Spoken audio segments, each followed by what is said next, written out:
ሰላም ጤና ይስጥልን ክቡራንና ውድ አድማጭ ተከታታዮቻችን፣ አሁን በተሰሙና መደመጥ ባለባቸው ሰበር መረጃዎች ተመልሰናል። እንደተለመደው ሁላችሁም ቪዲዮ ላይክ አድርጋችሁ እስከ ዜናችን ፍጻሜ ድረስ አብራችሁን ትቆዩ ዘንድ በአክብሮት እየጋበዝን ለዛሬ ያዝንላችሁን ከሀገር ውስጥና ከውጪ ዋና ዋና መረጃዎችን በማስተዋወቅ እንጀምራለን። አሁን በደረሰን ዜና መሰረት በወሎ አካባቢ በተለይም በደሴና በኮምቦልቻ ባልተለመደ መልኩ በቲክቶከሮች ማስታወቂያ በማስነገር የአረብ ሀገር ሴቶች በሰፊው እየተዘረፉ እንደሚገኙ ተገለጸም። በ800 ሺና በ500 ሺህ ብር የቤት ባለቤት ትሆናላችሁ በማለት ከከሚሴ እስከ ቦረና ያሉ እንደ ማንኛውም ሰው የሪል ስቴት ባለቤት ትሆናላችሁ በማለት የማይሰራ ፎቅ በኤአይ እና በፎቶሾፕ እየሰሩ ከፍተኛ ማታለል እየተደረገባቸው እንደሚገኝ ተገለጸም። ዝርዝር መረጃውን ይዘነዋል የምናስደምጣችሁናል። እስከ ዜናችን ፍጻሜ ድረስ አብራችሁን ቆዩ። ኢትዮጵያ የነዳጅና የጋዝ ምርቶቿን በጅቡቲ በኩል ለዓለም ገበያ ለማቅረብ ቅድመ ዝግጅቷን ማጠናቀቋ ተገለጸ። ዝርዝር መረጃውን ይዘናል በሰፊው የምናስደምጣችሁናል። እስከ ዜናችን ፍጻሜ ድረስ አብራችሁን ቆዩ።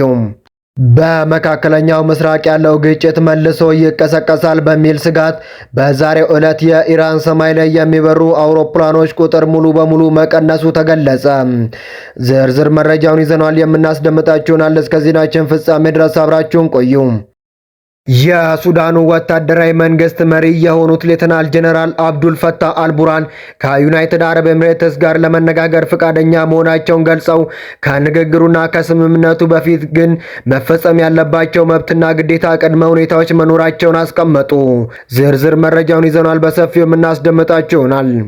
አሁን በደረሰን ዜና መሰረት ታዋቂና ዓለም አቀፍ የኢትዮጵያ ጋዜጠኞች ሰሞኑን የመንግስት የመገናኛ ብዙሃን ለውጭ ሀገር ቲክቶከሮችና የዲጂታል ይዘት ፈጣሪዎች እየሰጡ ያለውን ከልክ ያለፈ ሽፋንና ማጋነንን በጥብቅ በመተቸት ሁሉም ነገር ሰላም እንደሆነ ለማስመሰል የሚሞከረው ይህ የውሸት ትርክት ዜጎች እየታገቱና እየተገደሉበት ባለው ተጨባጭ እውነታ ላይ የሚደረግ ማላገጫ መሆኑን ገለጹ።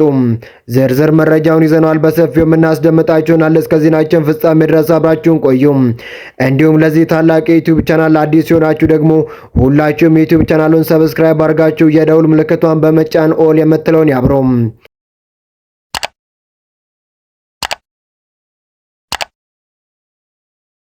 አሁን በተሰማው እጅግ አስደንጋጭ ዜና መሰረት በኢራን አውሮፕላን ሰማይ ላይ በረራ መቋረጡ ተገለጸ።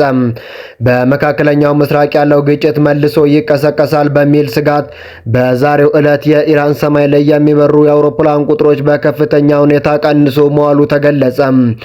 በተጨማሪም በአረብ ባህረ ሰላጤ ሰማይ ላይ ከተፈጠረው የኤሌክትሮኒክስ ግንኙነት መቋረጥ ጋር ተያይዞ የኢራን ሰማይ ጭር ብሎ እንደዋለም ዓለም አቀፍ ተንታኞች እየተናገሩ ይገኛሉ። ወታደራዊ ተንታኞችና ታዛቢዎች ለጎልፍ ኒውስ እንደገለጹት በተለይም የኤሌክትሮኒክስ ግንኙነት መቋረጥ ከወታደራዊ ዝግጅት ጋር ሊያያዝ ይችላል። እነዚህ ሁኔታዎች የተፈጠሩ ፕሬዝዳንት ትራምፕ በኢራን የኒውክሌር ፕሮግራም ጉዳይ ማስጠንቀቂያ መስጠታቸውን ተከትሎ እንደሆነም አንዳንዶች ስጋታቸውን እየገለጹ ይገኛሉ። ድርድሩ የማይሳካ ከሆነም ወደ ጥቃት እንደሚመለሱ መግለጻቸው ይታወቃል። የአውሮፕላን በረራዎች የሚከታተሉ መረጃ ሰጪዎች እንደሚገልጹ ዛሬ በኢራን ሰማይ ላይ አውሮፕላኖች የጠፉበት ሁኔታ ፌብሩዋሪ 28 በኢራን ላይ ጥቃት በተጀመረበት ወቅት ከነበረ ጋር የሚመሳሰል ምክንያት እንደሆነ አንዳንድ ተንታኞች እየገለጹ ይገኛሉ። የሱዳን ወታደራዊ ጦር መሪ የሆኑት ሌተናል ጀነራል አልቡርሃን ከዩናይትድ አረብ ኤምሬትስ ጋር ለመነጋገር ሙሉ በሙሉ ፈቃደኛ መሆናቸውን አስታወቁ። ጀነራሉ ከሚድል ኢስት አይ ጋር ባደረጉት ቃለ ምልልስ ሲናገሩ እኛ ከዩናይትድ አረብ ኤምሬትስ ጋር የሰላም ንግግር ለመጀመር ፈቃደኛ ነን አሉ። ይሁንና ይህንን ንግግር ለመጀመር የሱዳን ፍላጎቶችን ማሟላት ይኖርባቸዋል። የዩናይትድ አረብ ኤምሬትስ የሱዳን አንድነትን ማክበር ይጠበቅባታል። ለሱዳን ፈጥኖ ደራሽ ጦር የምታደርገውን ወታደራዊ ድጋፍ በአፋጣኝ እንድታቆም አሉ። የጋዜጠኛ ምንጮች እንደገለጹ ባለፈው ሳምንት አልቡርሃን ወደ ባህሬን የተጓዙት ባህሬን በሱዳንና በኤምሬትስ መካከል ንግግር እንዲጀመር እያደረገችው ያለውን ጥረት አካል ነበር ብለዋል። በኤምሬትስና በሱዳን መካከል ቀጥተኛ ዲፕሎማሲያዊ መስመር እንዲከፈት የተደረገው ሙከራ እስካሁን ሊሳካ አለመቻሉንም አስታውቀዋል። የሱዳን መንግስት ኤምሬትስ ለፈጥኖ ደራሽ ኃይሉ የምትሰጠውን ጦር መሳሪያ ድጋፍ እንድታቋርጥ አቋም መያዙን የገለጸው ዘገባው ቀጥተኛ ንግግር ለማድረግ ይህንን እንደ ቅድመ ሁኔታ ማስቀመጡን ሌተናል ጄኔራል አብዱል ፈታህ ተናገሩ። ኢትዮጵያ የነዳጅና የጋዝ ምርቶቿን በጅቡቲ በኩል ለዓለም ገበያ ለማቅረብ ቅድመ ዝግጅቷን ማጠናቀቋን አስታወቀች። የኢትዮጵያ የተፈጥሮ ጋዝና ድፍድፍ ነዳጅ በጅቡቲ በኩል ለዓለም ገበያ የመላክ እቅዷን ከጅቡቲ ጋር የተጋራ ሲሆን የተጣራ ነዳጅ ምርቶችንም ከጅቡቲ ቧንቧ ታስገባለች። ሐሳቡን የኢትዮጵያ ኢንቨስትመንት ሆልዲንግ ዋና ስራ አስፈጻሚ ዶክተር ብሩክ ታዬ ለጅቡቲው ፕሬዝዳንት ኢስማኤል ኦማር ጊሌ አቀረበው። የጅቡቲ ዜና ወኪል አይዲኤ እንደዘገበው ፕሬዝዳንቱ እቅዱን ተቀብለዋል። የኢትዮጵያ መንግስት ያቀረበው ሐሳብ ሁለት ምዕራፎችን ያካተተ ሲሆን የመጀመሪያው ምዕራፍ 113 ኪሎ ሜትር ርቀት ላይ የተጣራ የነዳጅ ማስተላለፊያ መስመር ዝርጋታ ሲሆን ከጅቡቲ ወደብ ተነስቶ መጨረሻው በኢትዮጵያ ጅቡቲ ድንበር ላይ በሚገኘው ደወሌ ላይ ሲሆን ሁለተኛው ምዕራፍ ደግሞ 760 ኪሎ ሜትር ርዝመት ያለው የጋዝና ድፍድፍ ነዳጅ መስመር ዝርጋታ ሲሆን በኢትዮጵያ ሶማሌ ክልል ውስጥ ካለው የኦጋዴን ክልል ጀምሮ እስከ ጅቡቲ ወደብ ድረስ ይዘልቃል።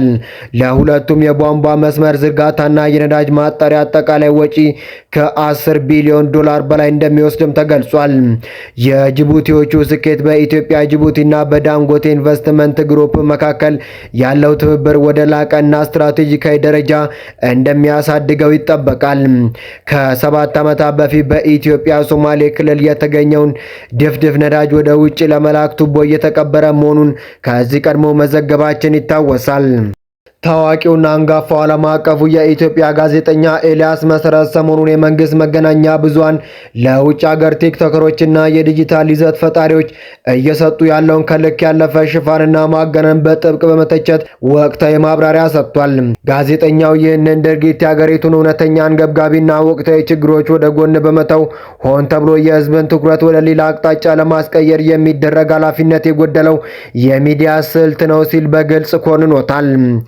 አንጋፋው ጋዜጠኛ ኤልያስ መሰረት በትችቱ ላይ እንዳመላከተው በአሁኑ ወቅት በመላ የሀገሪቱ ህዝብ በከፍተኛ የኑሮ ውድነት በዋጋ ንረትና በከፋው የኢኮኖሚ ቀውስ ውስጥ እየማቀቀ ባለበትና ዜጎች የዕለት ጉርሳቸውን ለማግኘት በሚንቀሳቀሱበት አስቸጋሪ ወቅት የመንግስት ሚዲያዎች የውጭ ዜጎችን ጉብኝት እንደ ትልቅ ሀገራዊ ድል አድርገው ማቅረባቸውን ከህዝቡ እውነተኛ የኑሮ ፈተና ጋር ፈጽሞ የማይገናኝ ተግባር ነው አለ። ጋዜጠኛው አክሎም ከዚህ በላይም የዜጎች ደህንነት ከፍተኛ አደጋ ላይ ወርቆ ተደጋጋሚ ጥቃቶችና እገታዎች ዕለት ተዕለት ክስተት በሆኑበት አልፎ ተርፎም ከ2 ቀናት በፊት በደርዘን የሚቆጠሩ ንጹሃን ዜጎች ታግተው ሳለ የሚዲያዎች ዋና አጀንዳ ስለነሱ መናገር ሳይሆን የውጭ ቲክቶከሮች መዝናናት መሆኑን የሚዲያውን የሞራል ዝቅጠትና ህዝቡን የመናቅ አዝማሚያ ያሳያል ሲል ጋዜጠኛው በክፉኛ ተቸም። ሁሉ ነገር ሰላም እንደሆነ ለማስመሰል የሚሞከረው ይህ የውሸት ትርክት ዜጎች እየታገቱና እየተገደሉ ባለበት ተጨባጭ እውነታ ላይ የሚደረግ መግለጫ መሆኑን አክሎም ጋዜጠኛው ይገልጻል። በመጨረሻም የመንግስት ሚዲያዎች የውጭ ሀገር ዜጎች ስለ ሀገራችን በጎ ነገር እንዲናገሩላቸው የሚያሳዩት ይህ የከረረ ጥማት ወይም የውጭ አካላት ምስክርነት የመፈለግ አባዜ ድርጊቱን በስተጀርባ የሚያስፈጽሙ አካላት በራሳቸው ላይ ያላቸውን ከፍተኛ የመተማመን ማጣት ፍንትው አድርጎ የሚያሳይ እንደሆነ ጋዜጠኛ ኤልያስ መሰረት ይገልጻል። የሀገርን ገጽታ እውን በሆነ መልኩ መገንባት የሚቻለው በውጭ ቲክቶከሮች ጊዜያዊ ውዳሴ ሳይሆን በሀገር ውስጥ ለሚኖሩ ዜጎች አስተማማኝ ሰላም፣ ደህንነትና ፍትሃዊ የኢኮኖሚ እድገትን በተግባር በማረጋገጥ ብቻ እንደሆነ የገለጸው ኤልያስ መሰረት የገዛ ህዝብን ስቃይና ሰቆቃ ችላ ብሎ ለውጭ ሰዎች ምስክርነት መሮጥ ትልቅ ኪሳራ መሆኑን በማስገንዘብ ትችቱን አጠቃሏል። በደሴና በኮምቦልቻ በሪል ስቴት ስም የአረብ ሀገር ሴቶች እየተዘረፉ መሆናቸው ተገለጸ።